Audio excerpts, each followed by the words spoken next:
Yay, you're watching again. Thank you. I appreciate it so much. If you've been following my videos, you know I like to do the really blended, kind of more natural, soft looks. So I decided to change it up and do more of a stark contrast with the dark crease and the light lids. Just, again, a really standard fall, even winter, dramatic makeup look. To begin, I'm going to apply my primer to my lids.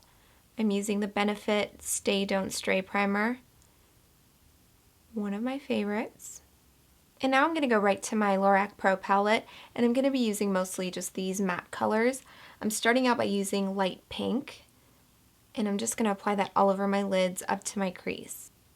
So I really want that nice opaque color, so I'm pressing the color into my lids. So since I'm building darker colors on my crease, I want to start out with a couple of neutral colors. So I'm going to take mauve here. I know that some of you will say it's mauve, it's not mauve. I like to say mauve. Sorry. So I'm going to take mauve here, and I'm just going to apply that onto my crease, all the way across. Just so I'm not hitting that crease with dark colors right away, I want to slowly build it on. I'm going to use one more neutral color for my crease before I start adding the really dark colors. So I'm going to take Sable, and I'm going to apply that just to the very outer part of my crease. And now before I go any further, I'm going to take a blending brush and just blend out the edges. If you blend with every step or every couple of steps, it just turns out to be a lot easier at the end, and you get a much more clean, pretty look.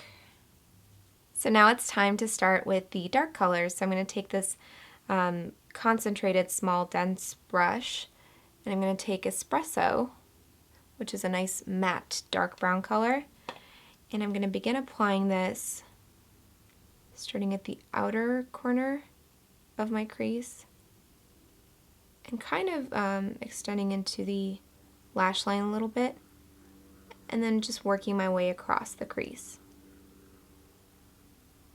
I'm going to stop about halfway.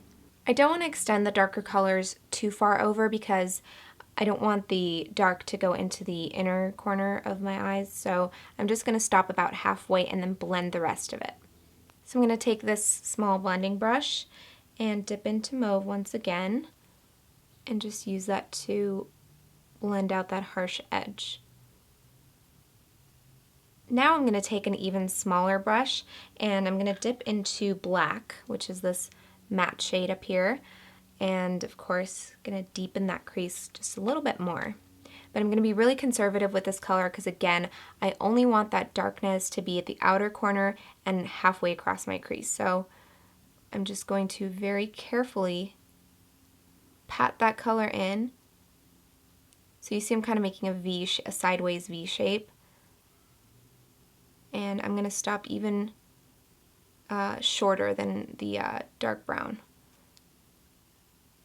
So being really careful with the way you applied the black.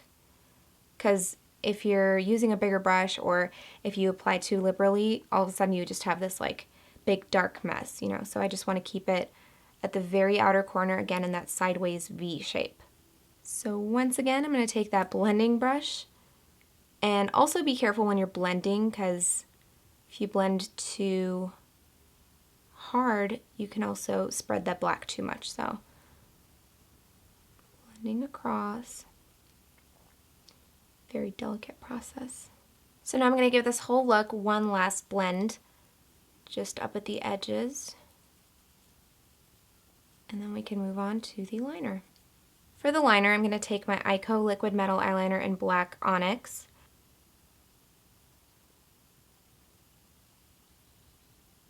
Now before I move on to the lashes, I want to deepen that lower lash line as well, so I'm going to take a straight brush and I'm going to dip into Espresso here. So I'm just going to go in and press this into my lash line, just to make it stand out more.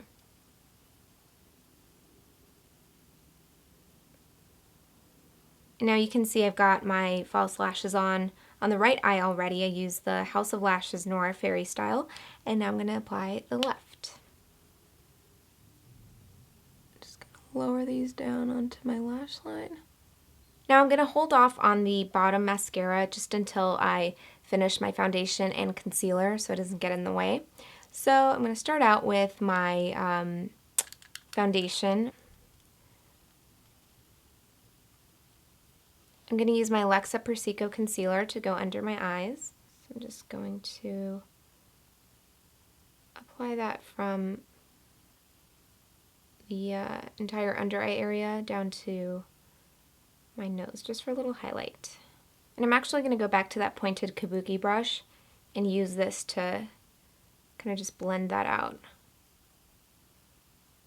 I love this brush.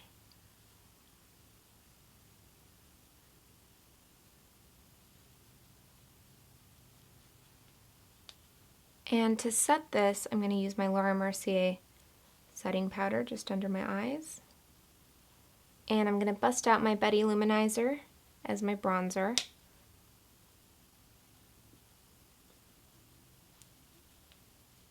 And now for my blush. I'm actually going to be using a matte purple color for my blush. I know it sounds kind of crazy, but it's a really pretty color.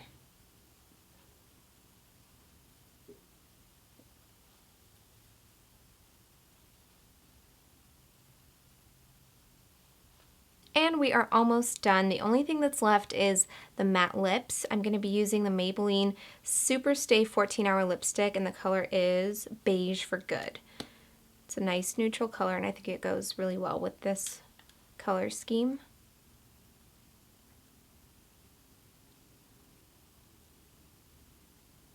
So there it is. This is just another option for a nice dramatic but still wearable fall look. I'm really liking this deep dark crease and then the much lighter lids. It's a nice change from my usual like blended kind of softer look, so I'm loving it. I hope you guys love it too, and if you did, give it a thumbs up. And again, this was another suggestion. You guys were asking for a fall makeup look, so if you have more suggestions, please leave them in the comments. I read all the comments, so don't think I'm not seeing them. It's just a lot of stuff. So thank you again for being with me, and I will see you guys next time. Oh, and by the way, head over to the I Love Makeup channel to check out my 4 DIY Halloween makeup looks. They're really fun and like quick little guides for 4 different Halloween makeup looks, so check those out.